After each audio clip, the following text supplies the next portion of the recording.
as traditionally and culturally done in this Ogbako Ishi Obi Biafra.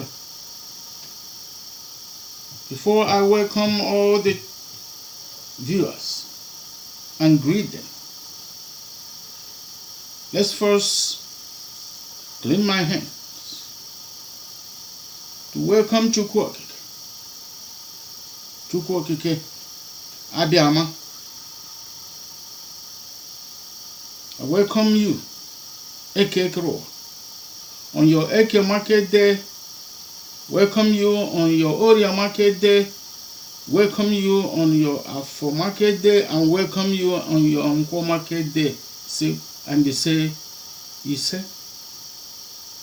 oh CIN'EKE, is the request of life, the request of your presence, because you do not like a place of vomit and filthiness. As the prophet Isaiah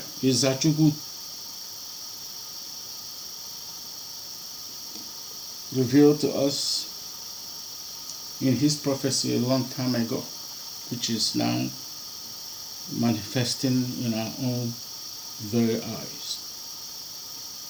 And today is December 16,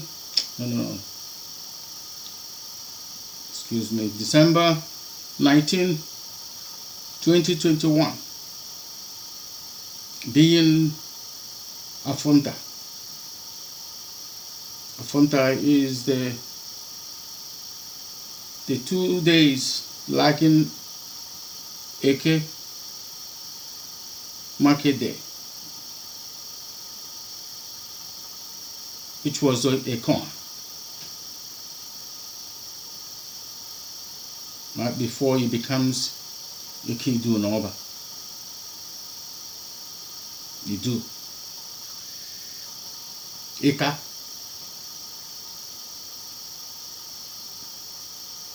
Ika is a brother to Aaron.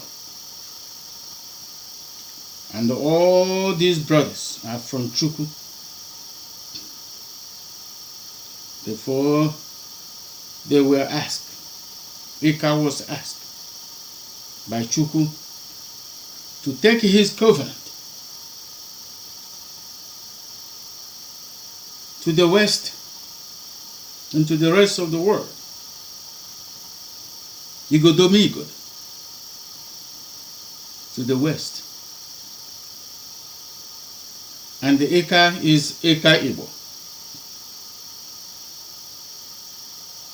Eke was a place of production, the ancient manufacturing town or city of Aba, before it was burned immediately after the war by the enemy, to create a place now that they have destroyed and called Aria, the sick market. But okay, we are restoring. This is a call by a mandate by Chukwu Okike for us to return or restore his nation of Biafra. And today I am using this channel to introduce the Iru Mgbede, which is the orientation of the new world, a hidden tradition of our people. Because that's why you see all these wrong girls and snake girls and all kind of stuff all over the place. Because, like I said in the marriage laws before, woman is essential. But the man who is the head of the family, holds the family. We say in the real Igbo, among the real Igbo, true Igbo people, I don't mean all these strangers from Amalek, Malek and Ammon, slave catchers. We say, nwoke eji eji na nwaanyị wụ ihe. So it is the orientation, and the basis is that the elderly woman of the family, married into the family and married outside the family, whom we call UMU ADA,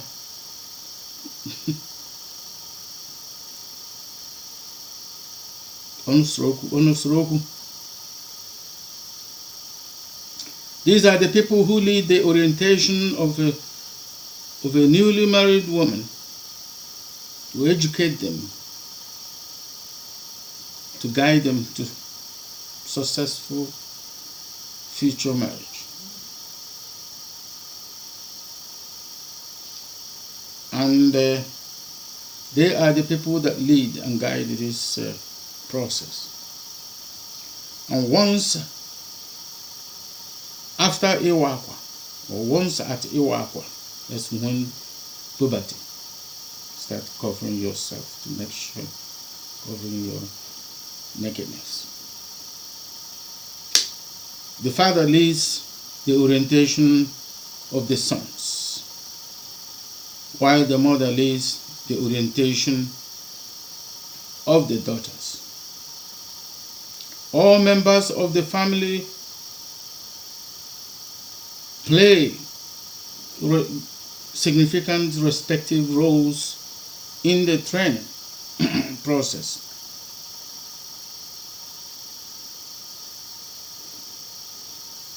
And the man, or Okibru Nwoke, lead the process of the marriage from the mmanya abali anọ through mmanya abali Iru Nishi.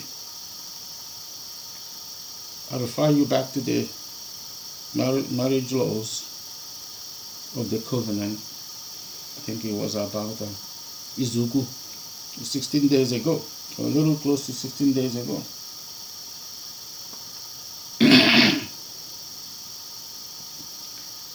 And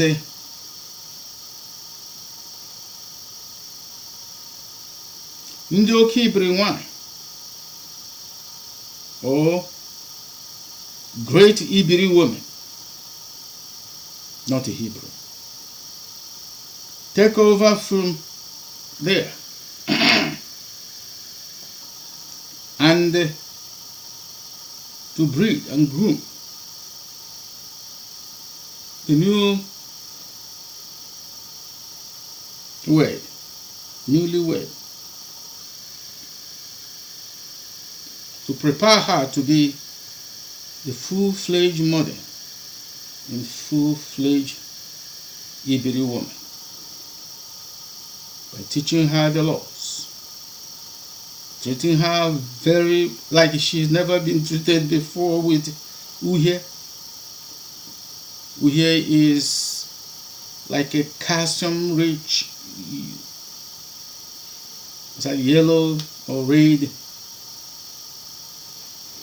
clay that they use to rub all over. The women use it to roll over, massage her very well from day to day, day in and a day out, to keep her skin smooth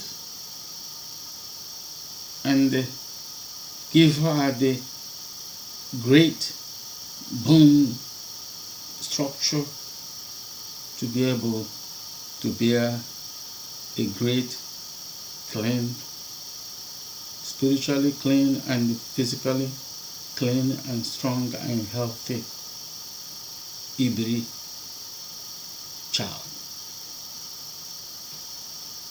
Sound to Chukwu Okike, the father, the utmost father, They also rub what we call uri. Uri is a dark color liquid from a special plant to keep her dark as the Creator, and the shining smooth, and get rid of some antioxidants of the body or the skin to live and breathe and perform cleanly in the family, untampered, untainted. To connect. Connection is the spirit. To connect to the Father above with the image of the Father. Now, contrary to now bleaching it and rotting it and withdrawing from the semblance and the image of Chukwuokike.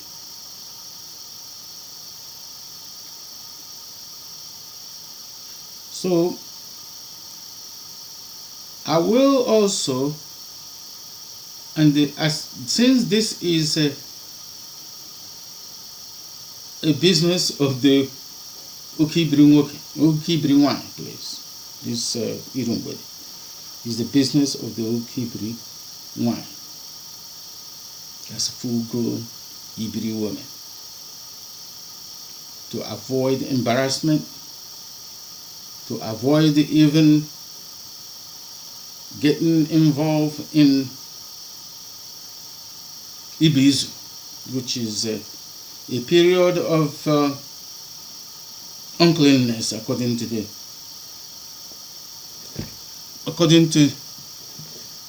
this great book. Seha, but the Unis say and the Caesar or Ken polluters call it Sefa. Draw them. It is Seha. Draw them in the original unpolluted Igbo language.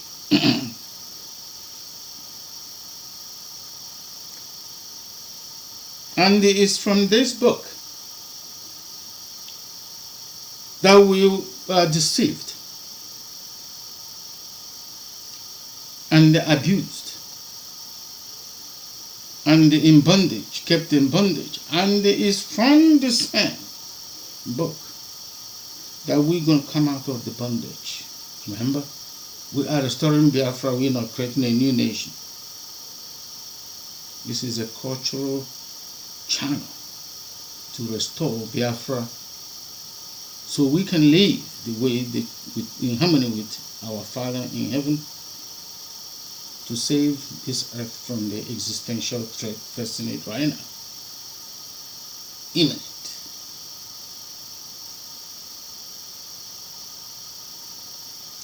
And I'm going to use a very good video showing the interview of a sister, my great sister,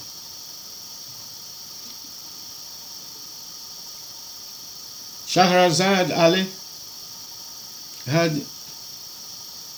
in an interview with the Vibrations channel or TV in 1990. And once after you play that video presentation, if you remain the same, that means you're not going to make it. So this video is a clear demonstration of the best of the best Iru Mgbede, or orientation of a great Ibiri newlywed that we can, I can notice today. And for those of us who are here running their mouth, mouth is the flag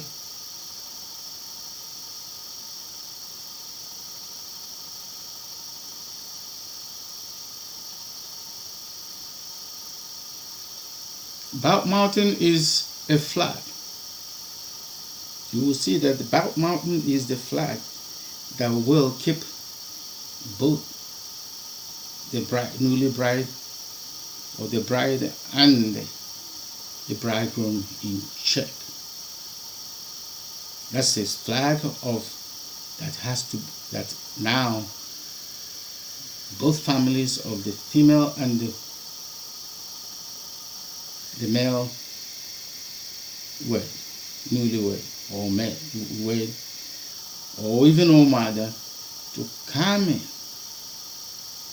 and intervene, figure out, ask the question that my sister will mention, the answer my sister will said she will question that my sister said she will ask her daughter if she said he hit me is what happened, and that what happened is what the mother is supposed to say, not God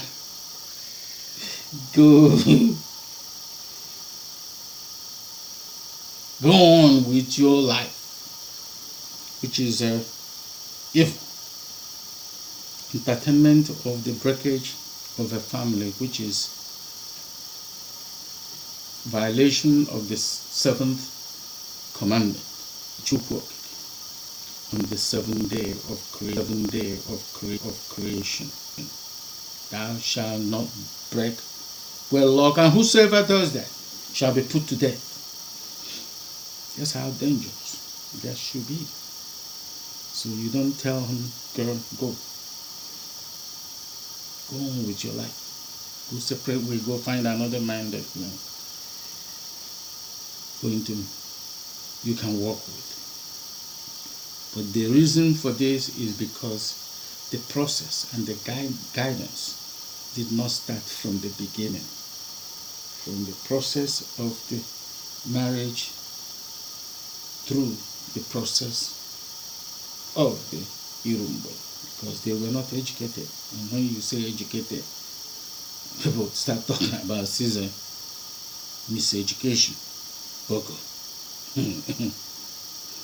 haram.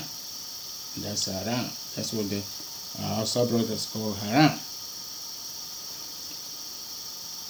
You know that I'm in support of the creation of Caesar, created that. Boko Haram. And we all know how.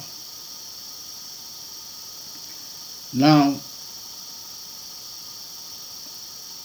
so bad mouth is a flag that now, hey, you gotta stop before it gets into smacking, before it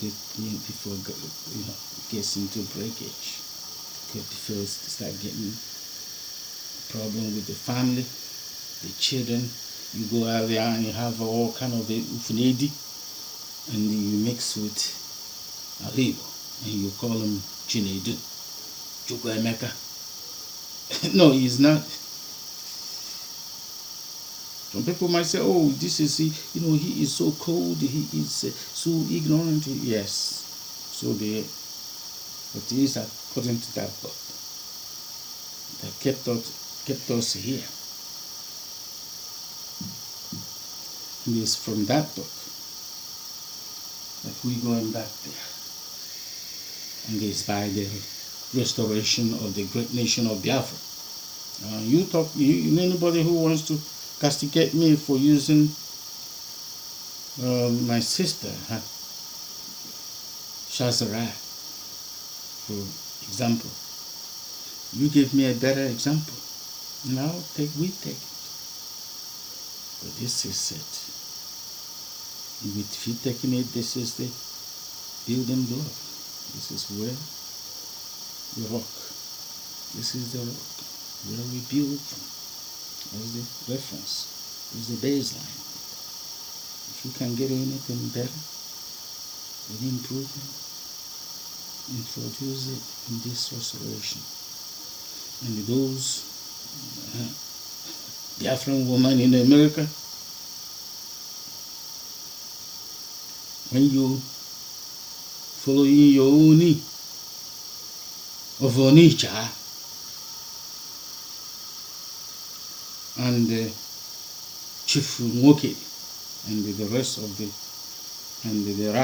Rabbi Charles deceiving you into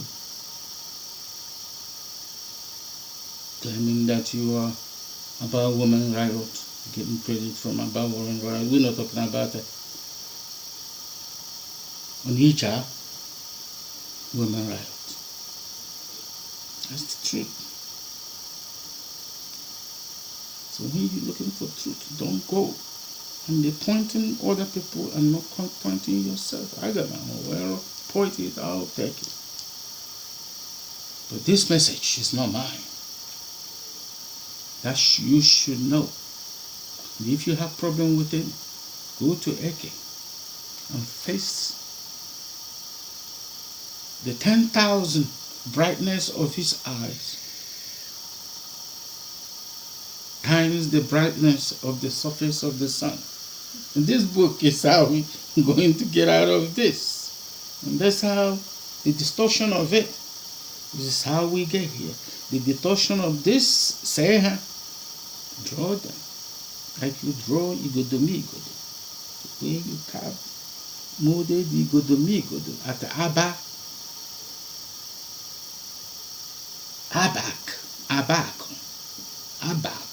What they say is Abak. These are Ibibio, Anan, Efik. They are Igbo. Ibibio is Igbo. Younger Igbo, strong, powerful, great Igbo. That's what the Ika means. And that's the people that Onitsha were tampering and selling and bothering at where they want to call Idu Ugbo, rather than Onitsha Ugbo, Oniha Ugbo. So you're gonna have to learn from this sister, because she has why? Because they have seen the worst of what we're seeing now. After the breakage, the attempt to break the backbone of the nation of Biafra that makes the black people they call Africa formidable. They used the Biafran War to do that. But the Most High, Chukwokike, forbids. Has forbidden it. You can see it, the prophecy. Plain, clearly. In our faces today, people resisting it. But I mentioned Shahradari.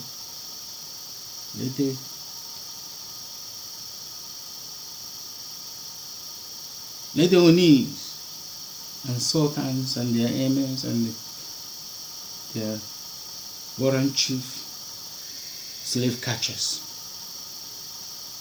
Go pay her like you're paying the rest. Go bribe her as you're bribing the rest. Let me see how you can bribe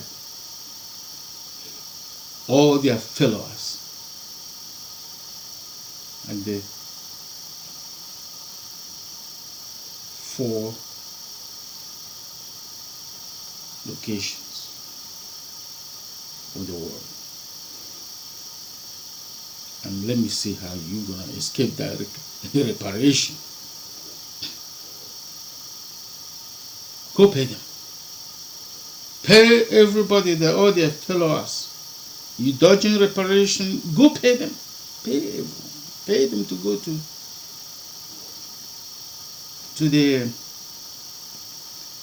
United Nations last September. Pay a few of them $50 and $500 who agitated support of the wicked Nigeria of Caesar. 500.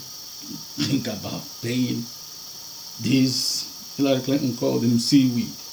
Cool. Let me see how you're gonna pay this seaweed. Billions of people. $500.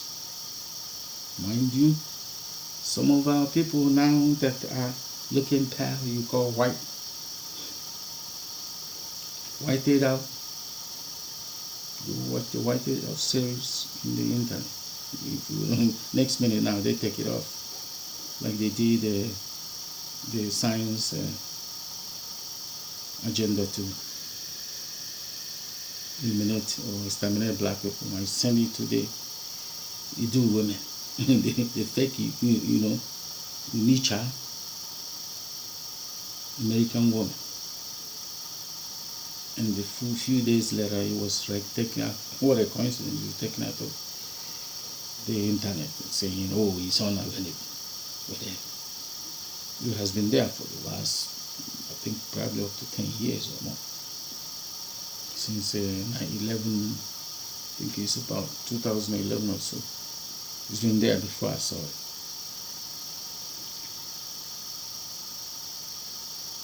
And one of the things in the process that she missed is I don't fault her for it, because I myself are coming in terms with it. If my father I didn't worship OAK with my fathers, how would I not remember neither? She did a great job. Periodic meeting. There's places we try to use to mediate and make sure that things don't get to smacking our mouth and saying, "Mama, she hit." And not to speak about marriage, separation, or go move on like some of the wicked people do to date. Tell their daughters to, "Oh, you are a nurse, you get the money, okay, big job, and you can get go move with your life, and I can come and stay with you, and we can, these children, you don't need no children, these children, he don't have no money, we're gonna go to the rituals to make sure he don't get the money no more, and he cannot challenge." This Sister Shaharad will explain all this better than I can. When the Chukwuokika was telling our people, I need men. What I have to say is, send us, O CIN'EKE, prepare us, help us to be men. It's not, I am one of them. If they're 100, I'm one of them. Adalatora, to be one of the 100. You go Saturday, Friday, Saturday, and Sunday, you be worshiping creatures. And you are one of those men? I rest my case. So what we do with this OHA meeting, periodic OHA meeting, is we review state of the families and make contributions for reserve, for support,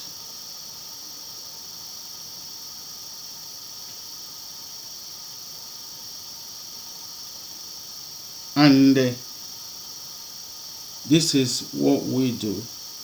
Review, and we found out we would send the men of that Iberi men, of that Iberi men of those families to go and settle that case.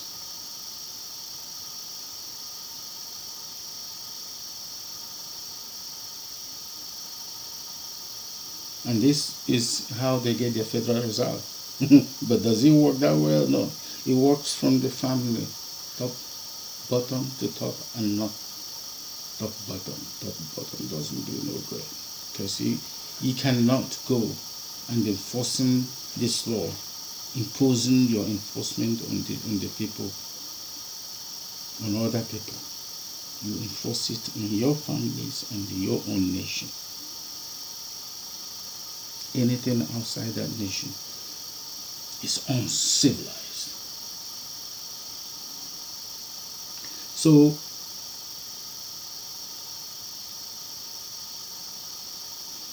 this is the same as it is in the Ndishoji or Ndibo from the east of the, or what we call the sunrise of the world, which is what they call Africa, Eastern Hemisphere.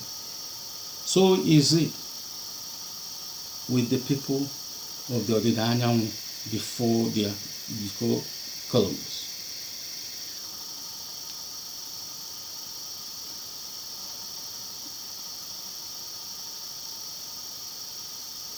So this video is to show the greatest resilience in the worst brutality of the Caesars.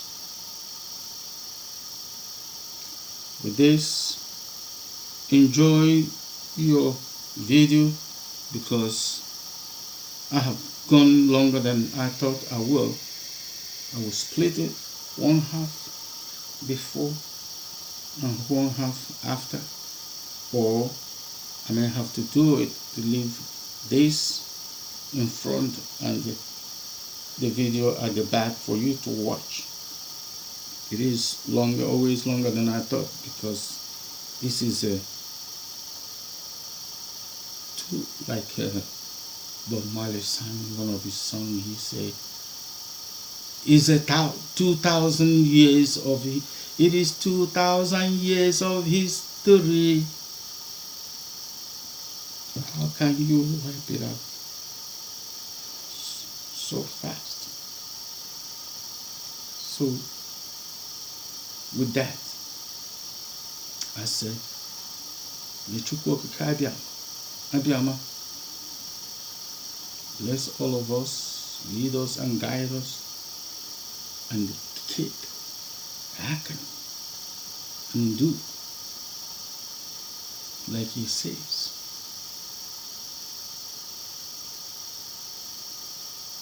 To live, to restore this nation of Biafra, come and join. To save the earth and the humanity.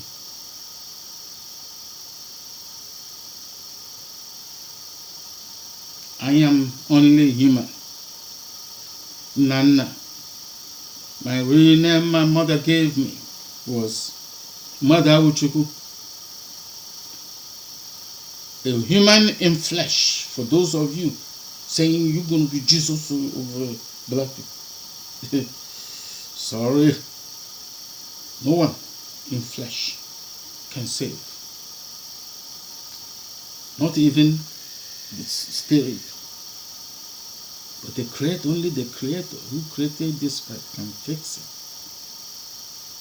And to the Most High, Chukwu, belongs, AKWA, belongs mercies and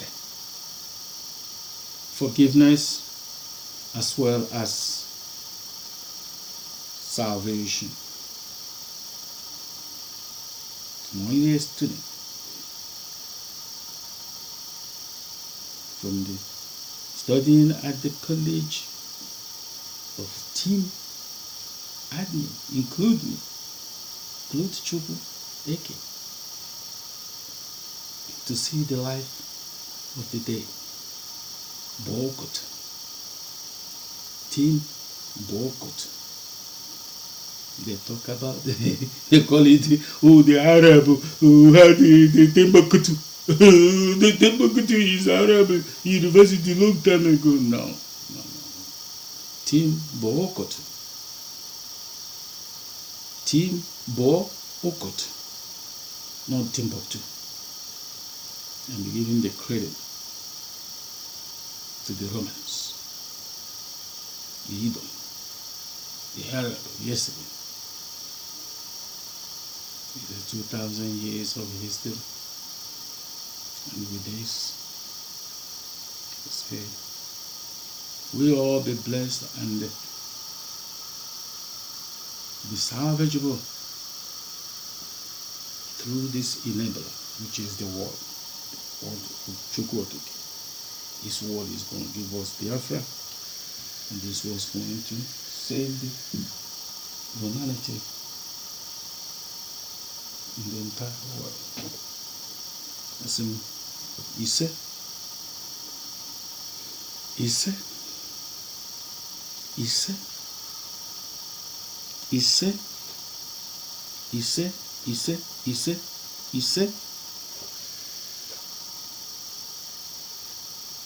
remember, the next 2 days, which you call Tuesday, will be the Eke Day. Today, the real Shabbata, the day to Shabbata, usher in peace. That's the day. Ekon. Eke keep doing other. That's the day that the Eke sanctify and demand and command that we keep it holy. And he who does not is an adulterer and should be put to death. It's a blasphemy. That you didn't get physically put to death by physical people, human, does not mean that the Eke will not put you to death. Remember, there are two ways of describing death. Each one and the own so it's not the intention of this speaker nor the message nor the messenger that anyone Malani or perishes. Thank you for watching, and hopefully hear from you or listen to the next episode of this Ogbako Ishi Obi Biafra channel on the AK Day, which is the 21st of December 2021. Thank you for listening. Hello and welcome to this special edition of Vibrations. I'm Raven Geary. Today on our program, one of the hottest properties making the talk show circuit, Shahrazad Ali. An established writer indeed, Ms. Ali is best known as the author of The Black Man's Guide to Understanding the Black Woman. A very controversial and, if I may say so, a very critical view of life of today's black woman. She joins us today in our studio, and of course we'd like to welcome you today to Vibrations. Well, thank you, Raven, for inviting me. Basically, it's your premise that the black woman is out of sync with the natural order of things. Can you explain that? Well, it's a very sensitive subject, and certainly I believe that I have tried to approach it from a very sensitive angle. What I have actually said is that the black woman's disrespect and rebellion against the leadership and the authority of the black man is a direct cause of the breakdown in the black family structure. It's not an attack on us as black women. It's just saying that in the breakdown of any relationship, both parties have to take responsibility. And as black women, we have been protected and insulated from any kind of examination about what our share of the responsibility is in the breakdown of the black family, my book represents the first platform, certainly, that the black man has ever had to air his grievances about the black woman, because no one would ever listen to him. They have only listened to us. Can you tell us a little bit about the book itself? What brought you to this point of having to sit down and use your pen to write this book? Well, actually, it was my first book. In 1985, I authored How Not to Eat Pork or Life Without the Pig. And at that time, I was going around doing what I was calling Get Off That Hog lectures. And during my travels, I noted that I would take the microscope and show people how you can't kill the trichina worm in pork by cooking it. Heat was not destroying the worm, and I would show them, you know, the difference, and demonstrate how FDA was now using radiation to try to kill the worms in pork because cooking was not working, which is what we had always been told. And during that time, a lot of black men were in agreement to get off eating pork. They wanted to change their eating habits, and they were happy to find out some information that might possibly save their lives. But it was black women who were the most adamant, who refused to change meal planning techniques, seasoning food, cooking techniques. And so I said, it's interesting. I said, if we are refusing to provide the black man with the proper physical food when we know that food is what sustains life, then what else are we withholding from him? Possibly there are some other areas, emotionally, spiritually, you know, psychologically, that we are affecting his behavior by what we do or what we withhold and refuse to give. And that led me to try to find out. You know, we've always heard that the black man leaves the black family, abandons his woman and children, won't take care of the children, won't work, stays out all night, turns into a drunk, takes drugs. You know, we've heard a lot of negative things. Most of them are true. But I wanted to find out what happens before he gets to that point. What leads up to the breakdown? We've never gone back to try to find out what happens in the relationship between the black man and a black woman that makes him go off and do all of these bad things. To assume that this is just normal, natural behavior for black men would be to assume that he is naturally bad. And I do not believe that the man that God gave to us as a mate is a naturally bad person. And so I wanted to try to examine what goes on with him. What's his side of the story? Did a black man ask you to write this book? Oh, no, certainly not. I think they were just as surprised as black women. Many of them approached the title of the book with a little apprehension because they have not had a champion. We have never had a black woman who actually stood up and said, I'm standing up for the black man's side of the story. We know what our side is, and both sides are true.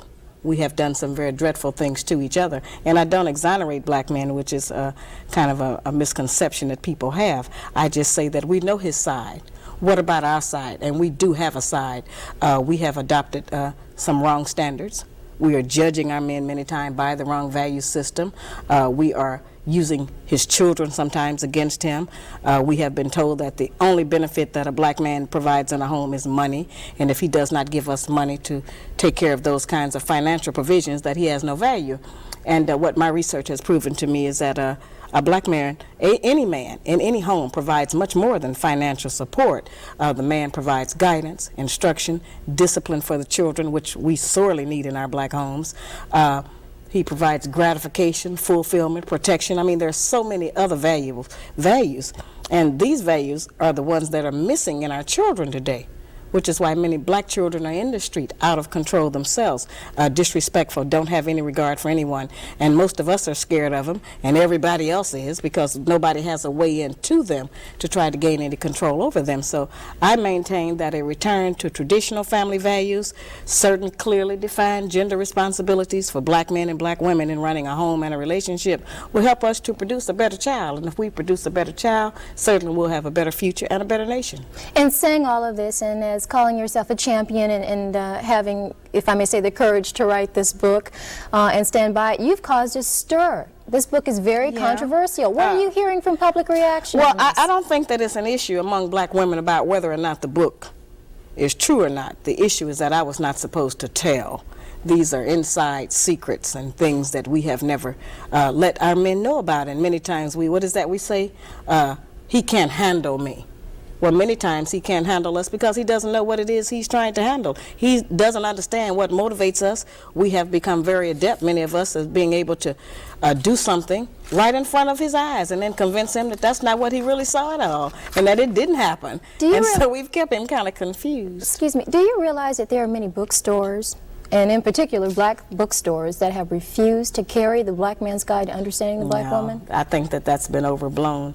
Right now, the book is carried in over 5,000 bookstores here in this country and about 2,000 abroad. The book is becoming a bestseller in London.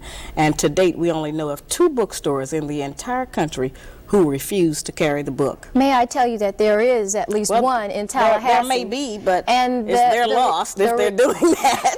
The response we got from that book owner was that your book had nothing, absolutely nothing constructive. Was that a woman who gave you those comments? Yes, it was. Oh, how surprising. Okay. Let's talk about some of the things that seem to be upsetting people, that people are talking there about. There certainly have been a lot of things taken out of context. Anyone who's ever looked at me or seen, witnessed some of the talk shows, they actually exploit a lot of issues. They take them out of context. They want to sensationalize them to build up their ratings to have a good show. So I really appreciate this opportunity to just sit down and have a fireside chat about the book. Well, I'm glad without all the fireworks and everything. You say black women, and I quote you as saying, nag, nag, nag, and that we are essentially responsible for pushing our men away by doing so. A lot of times we take a position because of our own emotional mechanisms. We harass our men too much. We nag our men too much, and we keep his mind and his head so bundled up and bogged down with all of our personal idiosyncrasies about our day-to-day personal relationship with him that a lot of times we don't free his mind up to go out and to plan sanely for our future and for the future of our children. Many of them come to us every day and they almost have to do a wind test. They don't know what's going on. They don't know who they're going to meet because we have a lot of reactions. We tend to think as black women that a successful relationship and one where we're happy is one where everything goes our way. And the first time it goes another kind of a way, then we go into hell, turmoil in our brain, and we start deciding, oh, I've got terrible problems with this man. He won't do what I want him to do. When our men have a side. Let me give that side according to Scheherazade Ali, okay? You say in your book, okay, let's and I'm quoting you, okay, the black man in America is the only male on earth, including every continent, who is disrespected by the women in his nation. That's true. This situation does not exist anyplace else among the billions of people inhabiting our planet except here in America. That's right. The other black men, the yellow men, the red men, the brown men, and the white men are all honored and respected by their respective nations. All other women recognize and accept that the man is the authority, the ruler, and the leader. Only here in the United States, in the black nation, scattered throughout the United States, is the black man neglected. That's pretty powerful. And it's absolutely true. We have been displaced.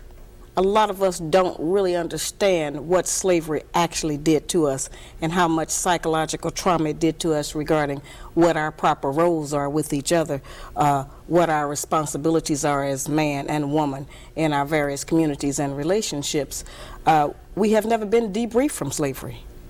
Not really. We have just, we know we had that history, but we don't know how it affected us. We don't know how much of our actual culture we lost, how much of our ideas were taken from us. We know that our religion was taken from us. We know that our names were taken from us, but we don't know how many other standards of day-to-day life have been removed. And while we have adopted the American way of doing things, they have not worked for us because we have a very special situation. We are not the same as everyone else.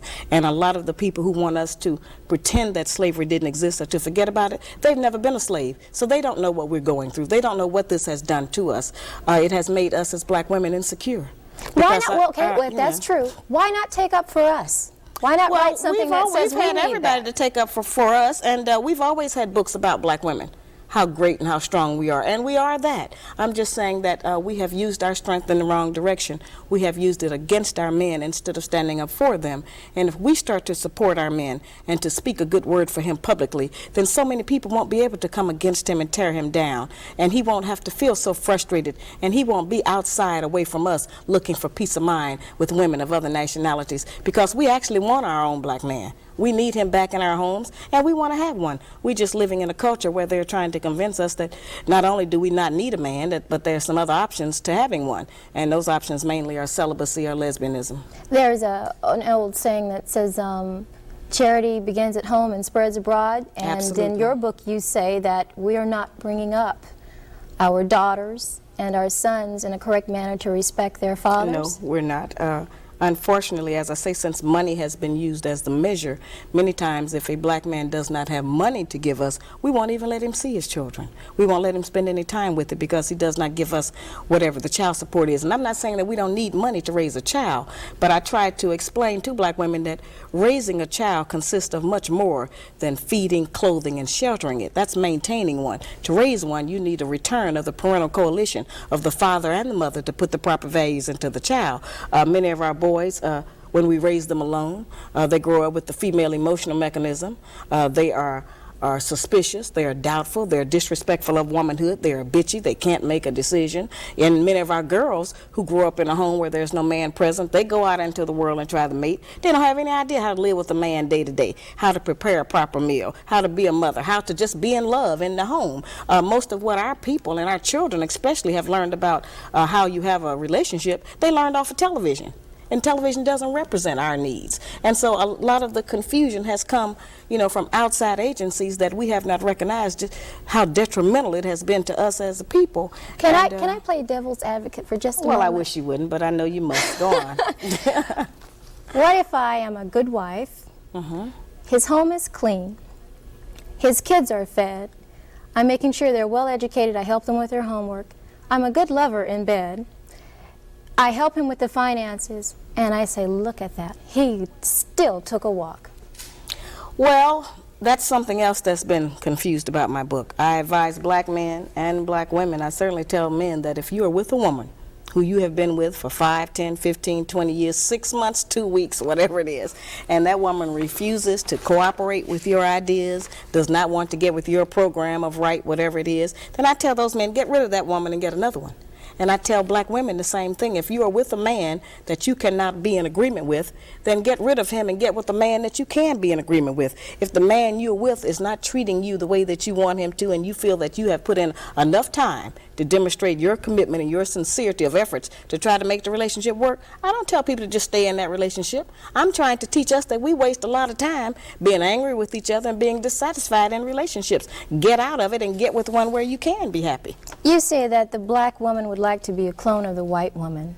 Many of us, yes. That's unfortunate. How do you see that? Well, that's something that was almost accidental, I'd have to say. See, the white woman has been the only mentor that we have had of a female. We've seen her every day of our life on television, every magazine, every newspaper, every commercial. It's just been her face, her body, her image, whatever it has been in front of us.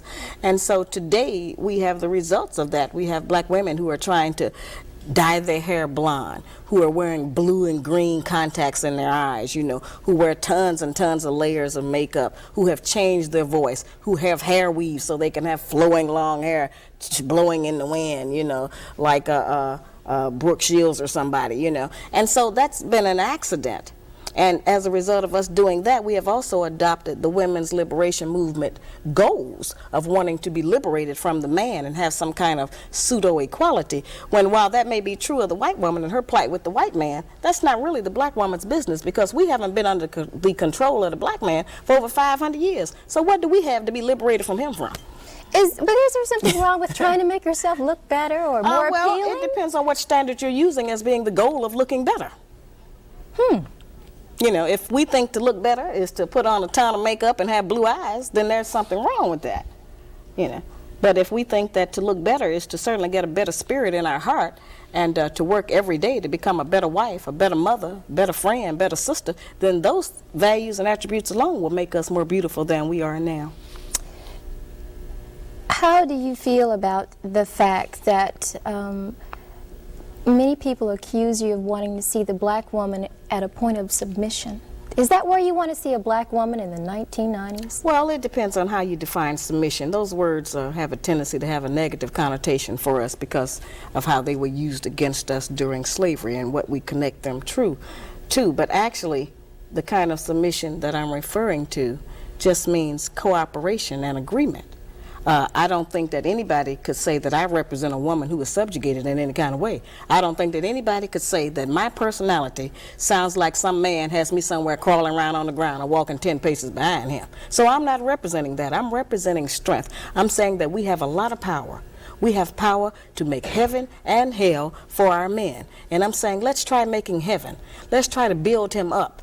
If a man has his woman behind him, he will believe he can do anything. And all we need to do is to get our men to believe that they can do anything. And he'll be able to, do much better than he's doing now and come out of the pitiful condition he's in. As I said, I'm not exonerating him. I'm just saying that all of that strength that we have, let's use it in a more positive way instead of just going for self. Nobody told us that all of that being my own person and I'm independent would lead to separation and loneliness. But that's what we had to trade for that. In order to have certain kinds of success, we had to give up the man because we can't find a man who will compete with us on that level. As I said, we say he can't handle us or he's intimidated by the fact I make more money than him.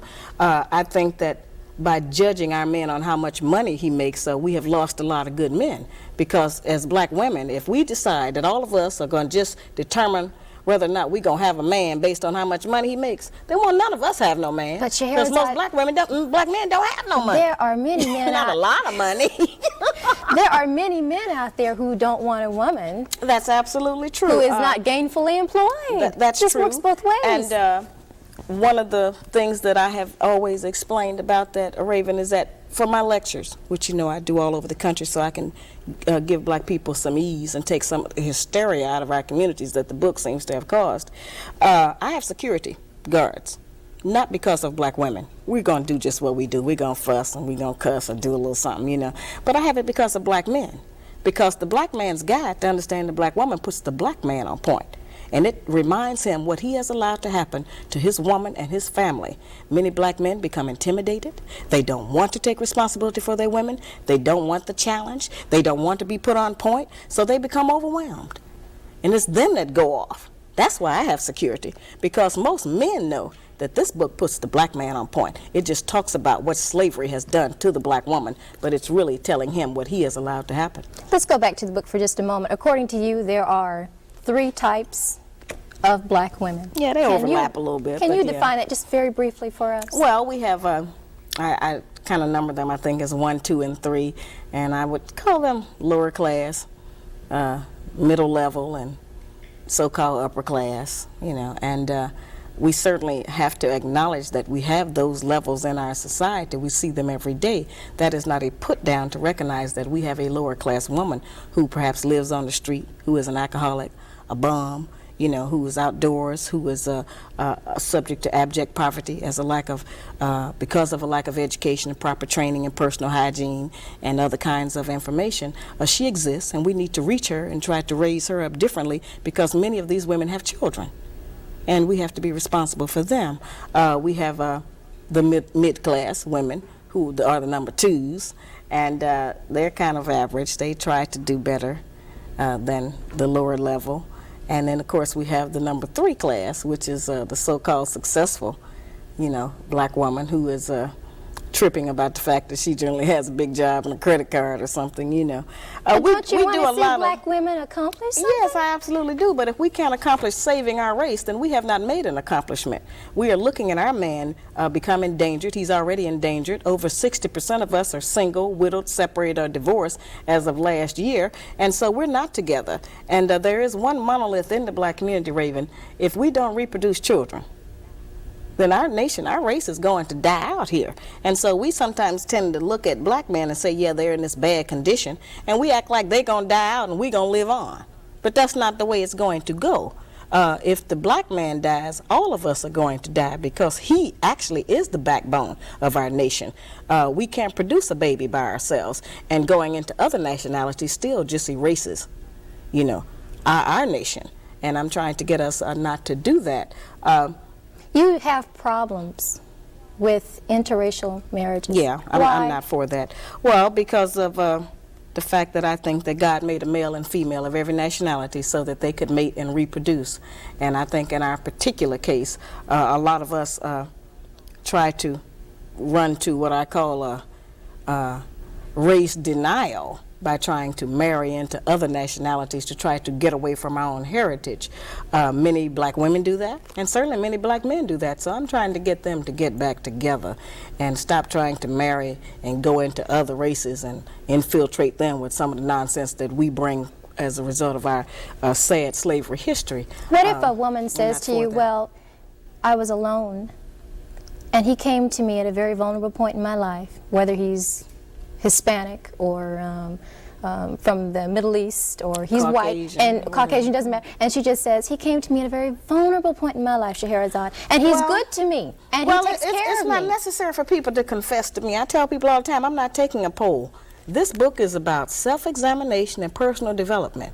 And if after reading this book, she thinks that she is still in the right place, then I don't have any control over that. I'm not out here as a judge. As I said, I haven't set myself up to say I'm the perfect black woman. Everyone should be about me. I have the same problems that all the rest of y'all got. I'm just trying to work with it, and this book is so brutally honest. We've never had anybody just straight talk to us about our personal problems, what happens inside the black home after the door is closed. And we have had a tendency to think that it's some kind of secret, that nobody recognizes, that we don't get along. And we tend to think that somebody is going to pick this book up from some other nationality and think that all black women are like the women that I describe in this book. That's totally impossible, because the things that I describe are visible and they're audible. You can see them or you can hear them. So nobody's going to mistakenly think you do these things if they don't see them or hear them coming out of your mouth or out of your actions. You know, so there's no danger of people thinking that all of us do this. Scheherazade, there are a lot of women out there who think you don't like us, you don't like black women. Oh, yes, I do. I love black women. I'm a black woman myself, and I got 5 daughters and 4 sisters, so that would, be ridiculous of anybody to assume that. As I said, we have just never had anybody challenge us on our behavior. We've never had anybody to say, well, let's look at what we do. We know what he does, and he's wrong in a lot of what he does. But his wrongness, his guilt, does not ensure our innocence. We have a share in the problems that we have in the black community. And just because we are dressed up and have a job does not mean that we don't practice some aberrant behaviors that end up infecting our homes and breaking up our relationships with our men and helping to hold him down. That's all I'm saying. So everyone can look at themselves. Every man can look at his own woman. This book has brought a lot of people together. This book has reunited a lot of couples who now understand what happened in their relationship. It's required reading in 15 historically black colleges and 10 white colleges. Everyone must study what slavery did to the black woman. We have never looked at it as an independent study. May I ask you, on what do you base your information? Just research. Being a black woman myself, living here in the country, and I interviewed over 3,000 people. I interviewed 379 black men who were married to or dating white women, over 100 black women who were married to or dating white men, and a little over 2,000 black men and over 1,000 black women. And what I found is that we don't have a control group. There was no point in me listing all of their names, because we don't have one set of Negroes that we could point at and say, okay, well, this particular group is not affected by slavery. All of us are affected by it. We just have not been able to identify the manifestation of that behavior and be able to trace it back to what the root was and how we got that way. A lot of the behavior we practice because it's trendy, it's popular in this country, and so we think that that's just the thing to do. Do you fault the black man for anything? Yes, absolutely. Briefly, I fought him for lying. For lying? Yes. About? All kinds of things. He won't tell us the truth about his life because he knows that we can't handle the truth.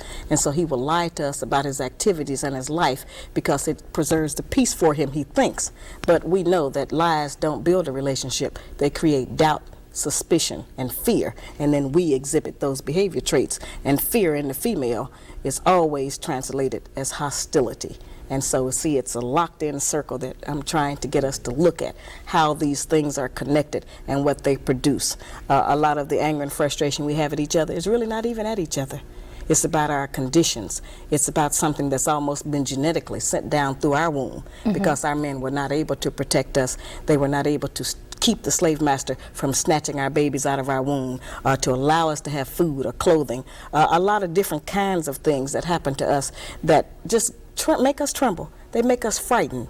And so now it's to a point where everything that the man does, we have our total emotional balance, our self-esteem, our self-respect, everything that we stand for as a female, we have it tied right now to our men's genitals. And it depends on what he does with those about whether or not Let's talk about that for just a moment. See, this is an intense topic. Yes, I just never get a chance to explain it. One thing that I read over and over again in your book was I know what that is. regarding infidelity. And let me just make this here. You say in your book, there is no history of the black man settling down with one woman Right. and never desiring to have another. Before Right. slavery, during slavery, or after slavery. That's The black just the man truth. has never been recorded to have just one woman. Right. Well, I think there's some actual facts we can look at on that. Monogamy has failed for the white man in America. But this is like saying it's okay. It's not me saying it's okay. This is how they're living. I'm giving you the history of what their life is. Black men haven't been waiting on me to tell them it's all right to have more than one woman. Neither have white men. You know, this is just what they do. I'm not talking about fornication and adultery. I'm not talking about one-night stands and running around rampant with other women. That's not the kinds of, when I say more than one woman relationship. I mean that before we came to America, our men had more than one wife and family. And we were satisfied with it because we had not met the monogamy idea. We had not met the American white woman who, you know, insists on certain kinds of values in her man. We had not learned envy and jealousy. All right, after coming here, those kinds of ideas were bred into us because of society and the mores that the Americans made up here. And so then we started to have problems with that. But I think that since it is apparent that most of them, not all of them, it's certainly up to the man, do love more than one woman. I got tons of mail. A lot of black men write and tell me that they have had two women for 5, 10, 15, and 20 years, and they can't even get the women to speak to each other. Sometimes they have two families, Would I want two sets of children. but Sharon, would I want to talk to a woman who's sharing perhaps the bed and the money and the social life with who I would deem as my man? If you want to deal in reality, and if you are not insecure, and if you don't think that that robs you of something, you would want to know them. If he loves her, you certainly should want to know her. There are a lot of black women out there who say, Oh, I know "Sister, they're mad about that idea. I understand, you know. That And would that's never not hold easy. water. Wait a minute, that's not easy. And that's a frightening thought to most of us. And I don't like that. I'm not for that. I'm in agreement with everybody else. Our men ought to just have one woman. But that is not the reality. I'm trying to get us to deal with some reality for a change. Stop dealing with fantasy. Stop dealing with television. Stop dealing with imagination of how we wish things were. Let's deal with them how they are, what it is, present tense. And but if we because deal that's with that, happening then, doesn't mean I have to like that or no, want that to means accept that you can live in hell. That means you can live in doubt. That means that you can always be checking on your man. That means that you can be insecure and be, you know, tearful. And that means you can be disappointed when you find out the real truth. And you don't want to have that in your life. None of us do. But in order not to have that, then we have to deal with some reality and recognize that men are not limited in the way that women are. Men are able to love more than one woman. I'm not talking about, as I said, just a random sexual relationship of fornication and adultery and all of that. I mean that there are many black men who have children by more than one woman. What is to become of those children? They need their father. Now, you say that once these relationships don't work and they start breaking up or things start going bad at home, you say, she will cry and seek sympathy. During this period, the black woman will remind the black man of everything she has ever done for him. Yeah, we do that. She will try to make him feel guilty and ashamed of his decidedly outrageous behavior. Absolutely. She'll let the house go, and I quote you, to hell. That's right. She may stop cleaning, ironing, washing, and cooking. And we neglect his withhold place. sex. That's a real tool we use. We do that. But if to you would express cheat our on me dissatisfaction. or walk out Well, on me... see, that's what I'm saying. We have to get into definition. Who told us that was cheating? Where did that idea come from that that's cheating? And I'm not saying that a lot of men are not just running around. I'm not talking about that. But if a woman finds out that her man has been with a woman while she's been with him for 3 or 4 or 5 years, that's a serious commitment and relationship. And if it hasn't taken anything from me, if I'm not going short of anything, and if this is what he thinks his responsibility is, then what kind of hell are you going to go through to prevent that? Since we cannot stop him, we have not been successful. The white woman has not been successful in stopping the white man from having another woman. They call them a mistress. We pick up a lot of that terminology. But a man who has 2 women, that's not necessarily a mistress. That's just his other woman. Now, we got 2 choices. We can be the woman or the other woman. We don't have but those 2. Now, I know we don't like that. I don't like that, you know. But that's the reality of our life at some point. Now, it's up to the man. But every man doesn't want 2 women, but those that do, they're going to do it. What about our morals and our religion? Whose religion? Whose morals? Not our religion, because we're not practicing the religion of black people anymore. That was taken from us. We don't have our morals anymore. That was taken from us. So whose idea are you representing when you stand up for those values? Not ours. Somebody else's, some other nationality. And it may work for them, but it doesn't work for us. It hasn't worked for anybody, really, but nobody wants to deal with the truth. Monogamy was only created because of the economics of it. The Black Man's Guide to Understanding the Black Woman has been out for, what, over a year now? March the 20th will be the first year anniversary. And for that anniversary, I'm releasing my new video. And the video is called The Black Man's Guide on Tour. And it is exciting. I would assume it's pretty hot. Yeah, it's hot, I tell you. After writing this book, just take a moment before you answer. Okay. Do you regret anything about what you wrote? If you had the chance to do it all over again, would you perhaps soften some of the things that you said? No, that doesn't require any in-depth thought. I've been asked that a lot, of course. No, I wouldn't, because see, we always want some kind of instruction and help to come to us that doesn't affect the status quo. We want somebody to tell us some information or give us some instruction that doesn't require us to change. Okay? This book requires change. And one thing this book has done that I have really been pleased with, it has certainly reopened communications. And a lot of us as black women, because of what here seems like it's just so radical, are willing to make a lot of concessions now and cooperate a lot of other kind of ways to keep from having to do any of these things that I list in here. So I have letters from black men who just write and say, listen, thank you, my wife is cooking better meals now. I have letters from children that say, thank you, my mother quit her second job, she's home with us now at night.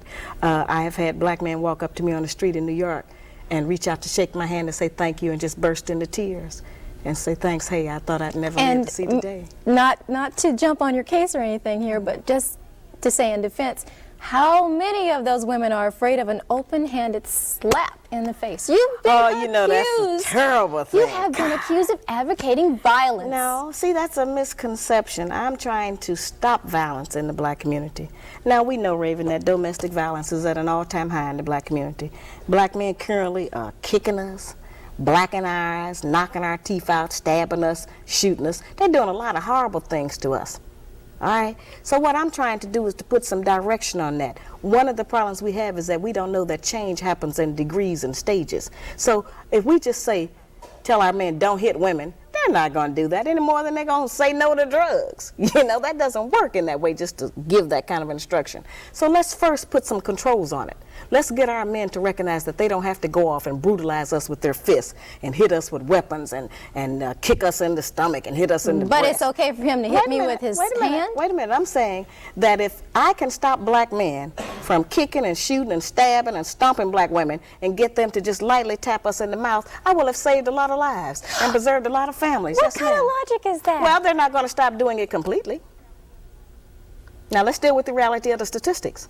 You know, 40% of our women are brutalized. So I'm trying to get the men to stop doing that to us. The Red Cross suggests the same motion, and nobody's ever jumped on them. If a person gets hysterical, you slap them in the face to bring them back around to reality. And I'm not even saying a hard slap. And let's go over that, because that's something that's confused all over the country. I'm so tired. That's the national anthem of black women.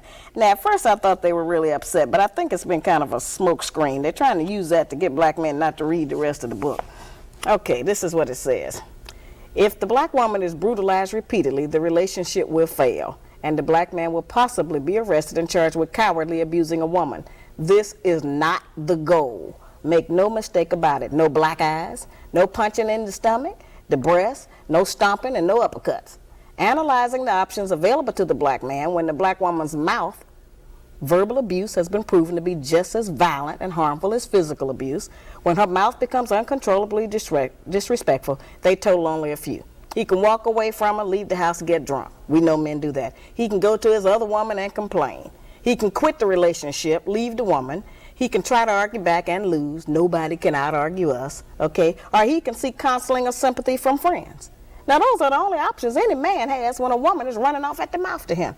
Or he can offer her a sound, open-handed slap in the mouth. That doesn't go from point A to Z. There's a lot of other options in there that our men use. I'm just describing what happens. Ordinarily, when he gets to that point 6, it's not a slap, it's a brutal hit with a fist. I'm trying to stop him from doing that to us. But and I'm trying to get us to control it no kind of differently. violence should be advocated. Well, that's not advocating violence. The violence is already going on. I'm trying to stop it. I'm trying to put some controls on it. Sherazade, and that's something that people don't understand. You are a mother.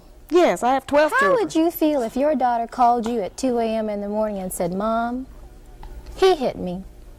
Now, you're a mother now. You're a mother. Well, I'm not emotional like that. I'd have to say what happened. Put him on the extension and let me find out what happened. There are many women out there who would like to know, are you married? Of course I'm married.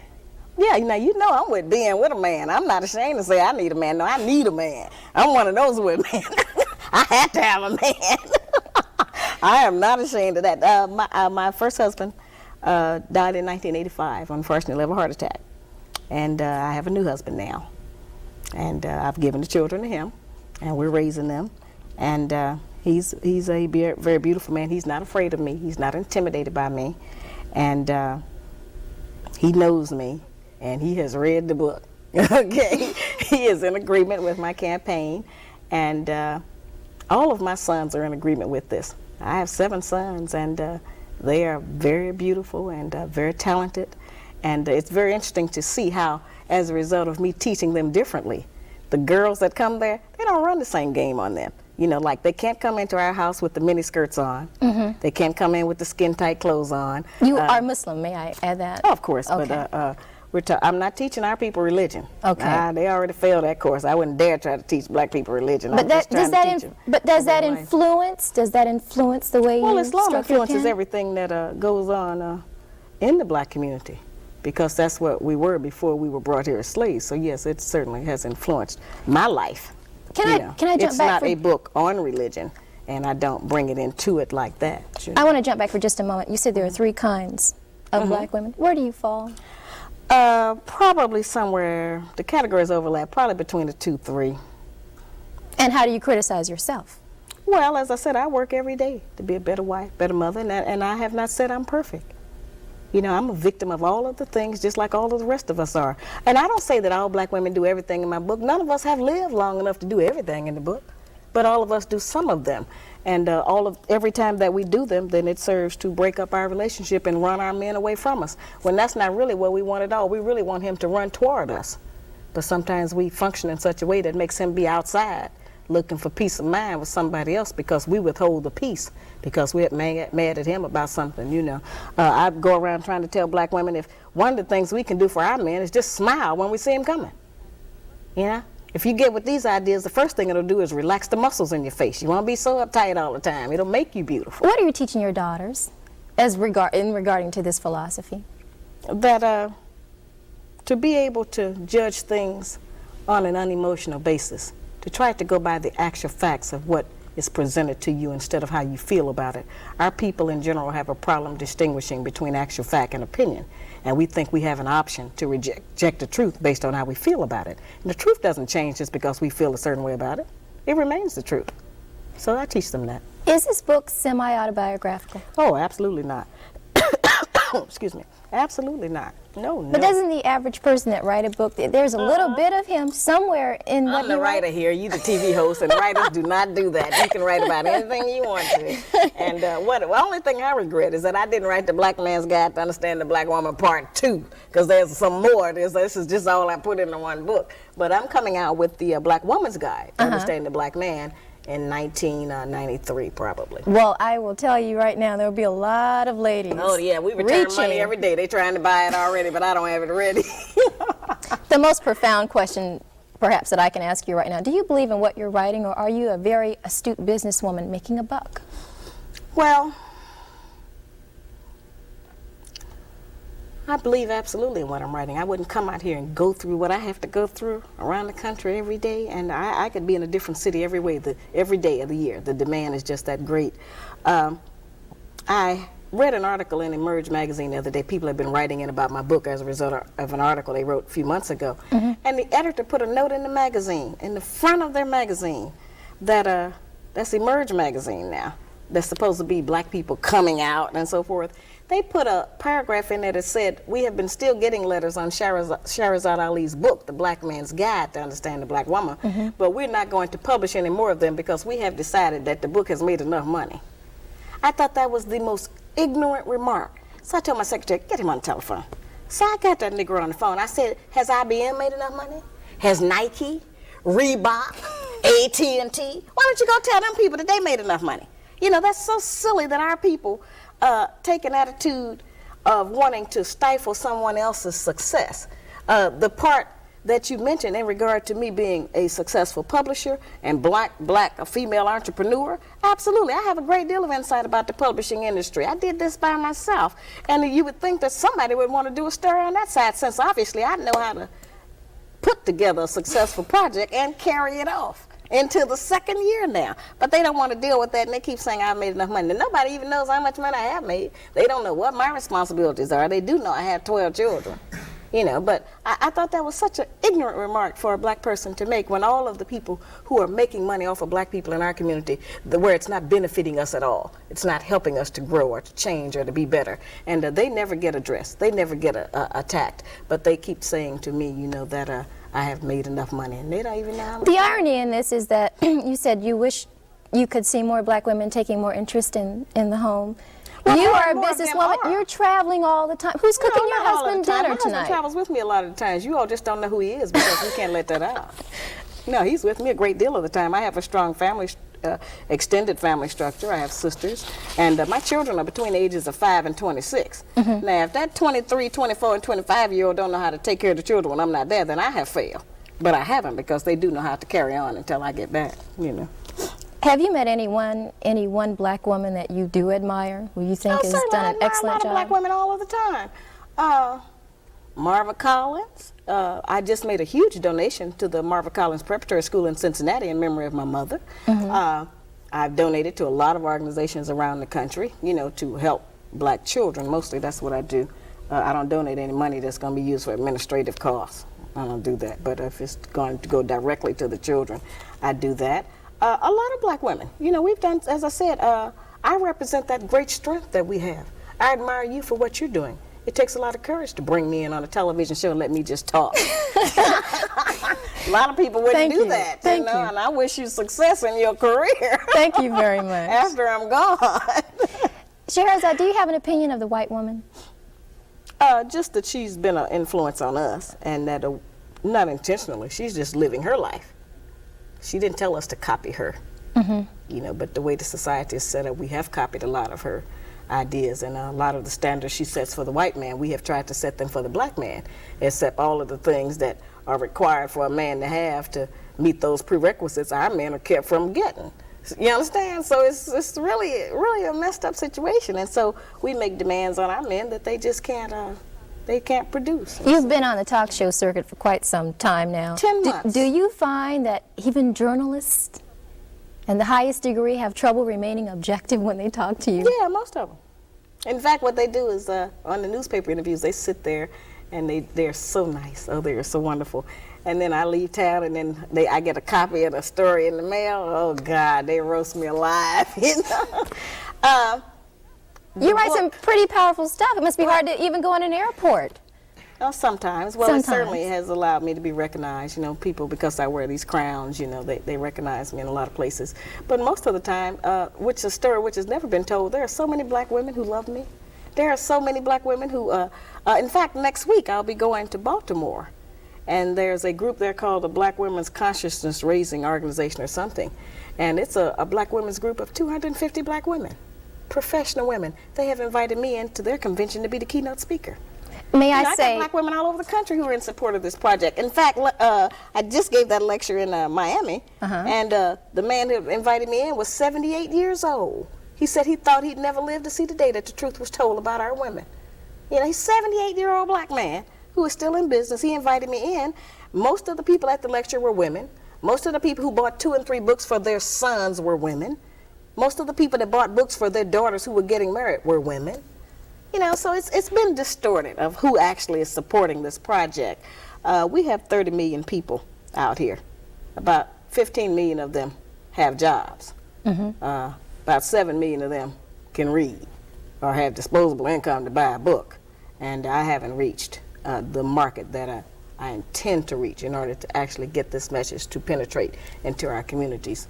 The book being required reading is certainly going to help us to face some realities. Our young people want a different life. They don't want the failure that many of us have suffered.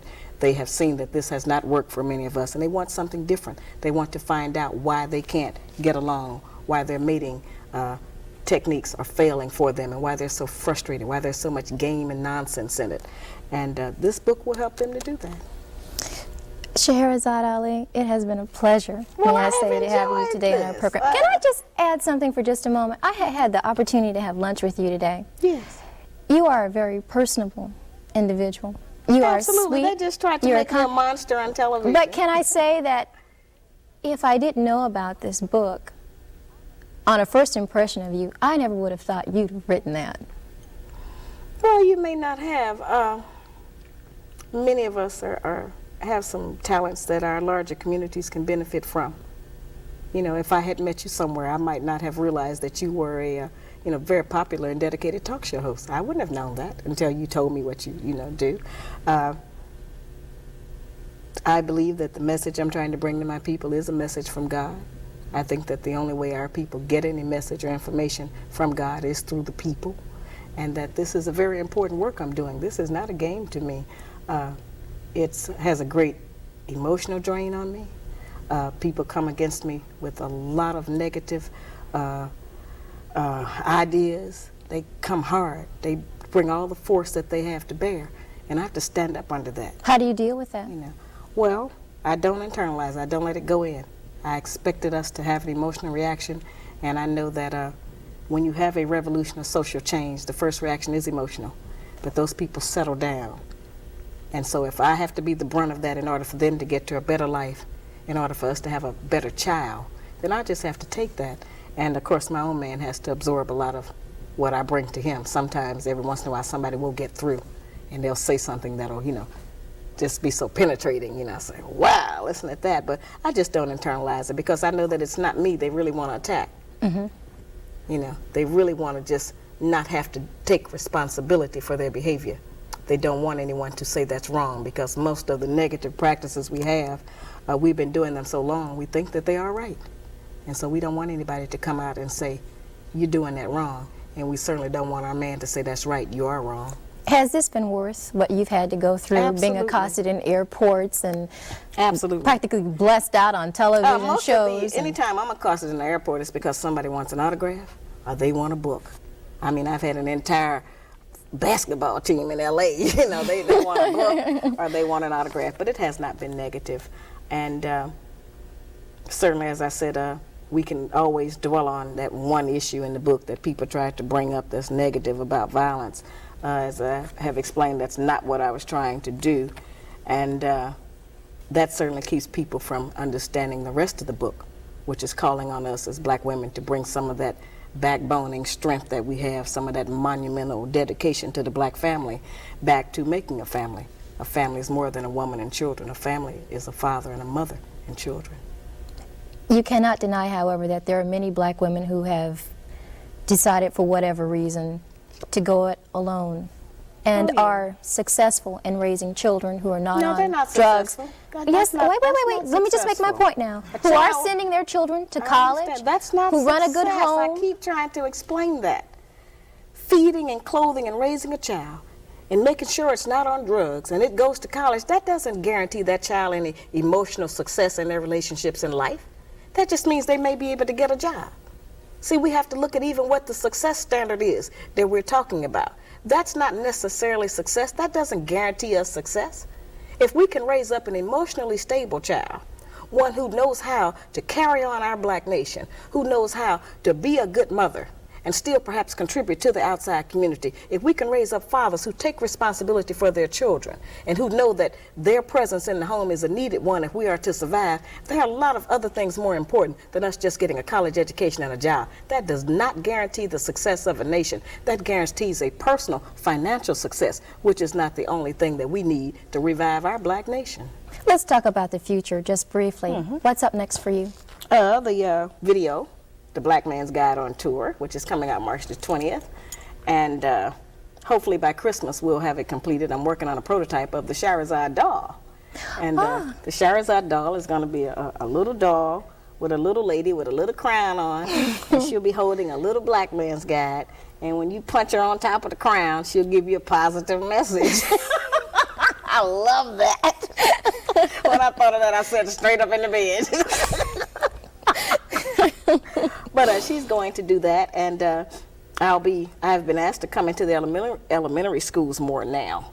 And so I'm starting to, as I said, if I could work every day of the year, there's a request for me to come out and talk to our people because they want some relief and they want some explanation. And most of our people are intelligent enough to know that just because of the popularity of this book, you know, our educational class has failed us because all of them together have never been able to bring one agenda to the forefront of our nation where all of the people are dealing with it, like this book has. The Black Man's Guide has succeeded in doing that. Our people are dealing with this all across the country, and it's becoming a crossover book. The white man says it's starting to help him with the white woman. So they're going to be in trouble too. It's not just us anymore. You will be going to Africa very soon. Hopefully, Nelson Mandela called me and he invited me to come there to Johannesburg. He says that they have a similar problem with the black women in South Africa, and that many of them try to marry into the white race because they think it provides them with better benefits than staying with their men who are suppressed, you know, under the apartheid system. And I have been invited to London, of course, where the book is becoming a bestseller. I've even been invited to Ireland. They don't even have no black people there, but they say they want me to come over there and talk to the white woman. You know, I mean, I haven't been, this is a global project now. I just can't go everywhere. I don't have the energy all the time, and I can't keep dragging my children and my own husband, you know, he's got some things he's doing that I, you know, have to work with him on. And so, but I try to, who I want to work with actually is the black woman and the black man here in America where I live. That's where I'm really doing my major work. And if I go anyplace else, it'll probably just be live remote television, you know, to someplace else, but I don't know if I'm going to really have the time to travel to those other places. Did you know when you wrote this book that it would take off like this? I suspected it would. It's new information. We've never had it. This is brand new information, and no matter what anybody else ever writes about relationships, this is going to be the standard by which it will be judged. I want to talk just a moment about something that I saw recently on television. Everybody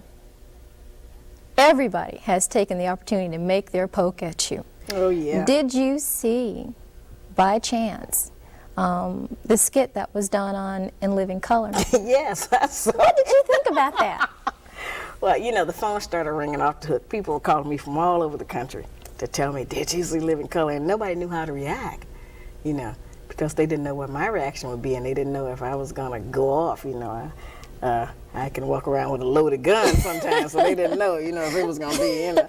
So I thought that was hysterical. That was the funniest thing I have ever seen, and it was a compliment because they could not have done that and been successful if they hadn't assumed that everyone, first of all, knew who I was familiar with the book. So, you know, that was excellent penetration, I felt, of the media. I had reached some goals. And I called him to thank him and told him that I wasn't angry. He wasn't sure if I was or not, but I just thanked him and I sent him an autographed copy of the book. That's all I did. But I thought they had me down pat, I have to say. Even your family thought so? Yeah, my son said, Mama, it was just like you. So we taped it, you know, and we have, it's been on a couple of times since they aired it because of demand.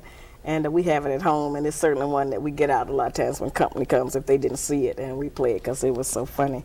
But it was just a takeoff, and so many people have been able to earn money. You know, this book has put the black bookstore on the map. It has allowed a lot of black bookstores to open up other branches of their bookstores. A lot of people have testified that they have bought cars, put their children into the first year of college just with one book. You know, we can't ignore the economic base that this book has put into the black community. The first 6 months it was out, I only allowed it to be sold in black bookstores. But then as I did more national television shows, we didn't have enough bookstores to carry it that were in the mainstream of cities, and so I started allowing B. Dalton, Walden, and Encore, and all of the other chains to carry it. But it has done a great deal for the black community in regard to being an economic base. And I would think black people would be happy to have something else to sell other than Avon and Tupperware. Since those are not our products, you know. Let's just briefly, we're just about out of time, but I would like you to leave us here in Tallahassee, Florida, and the surrounding areas, the surrounding counties that can watch this program. What are some words of advice or wisdom or according to Scheherazade Ali? Just the only wisdom that I can leave you is the information that's already recorded in most of our holy books. And that's that God made the man and woman to be together in unity. And so it is impossible for us as black women to attend church and say that we love and worship God when we disrespect our own man, who is in the image of God, because God is a man. And our men may be the closest representative of that kind of masculinity of God that we ever meet. And that we should stop using our children to punish our men. We should stop disrespecting our men in front of our children. Sometimes we talk badly about them. It makes the child get a different idea about the father just because of our personal relationship. And that we should start trying to be a little bit more patient, tolerant, and courteous. And those are some attributes that we have kind of gotten away from because we're on this speed thing of trying to make a living. And as I said, I'm not saying that he's right, but if we become better women, he's got to become a better man. Scheherazade Ali, thank you so much. This has been a very interesting this. I know your people are going to love this. Nobody ever gets to hear me talk this much. All right. Thank you so much for joining us today on Vibrations. Well, thank you for inviting me. That's our show for this week. Thanks for joining us. We'll see you again next week. Bye-bye.